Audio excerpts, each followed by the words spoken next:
কুমিল্লা জেলার অন্তর্গত তিতাস নদীর অববাহিকায় গড়ে ওঠা দুটি বাজার, রামকৃষ্ণপুর এবং রামচন্দ্রপুর বাজার। এবং সেখানে অত্যন্ত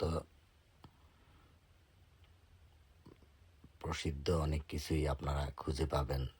তার ভিতরে বিভিন্ন রকম মিষ্টান্ন, পুরানো ঐতিহ্যের বাড়িঘর সহ, বিশেষ করে রামচন্দ্র বাজার শুটকির জন্য খুব বিখ্যাত। আপনারা যখনই যাবেন সেখানে এই জিনিসটা মিস করবেন না। আর রামকৃষ্ণপুর বাজারের শাকসবজি অত্র অঞ্চলের জন্য মোটামুটি অত্যন্ত সতেজ এবং উন্নত মানের। আপনারা বিভিন্ন মাছ মাংস সহ অনেক কিছুর জন্য রামকৃষ্ণপুর বাজার অত্যন্ত প্রসিদ্ধ। আমি বেশিরভাগ সময় সুযোগ পেলে এই জায়গাগুলো ঘুরে আসা মিস করি না, কারণ আপনি নিজের চোখে না দেখলে কিছুতেই বুঝতে পারবেন না যে এই বাজারগুলো আসলেই অনেক পুরানা ঐতিহ্য বহন করে।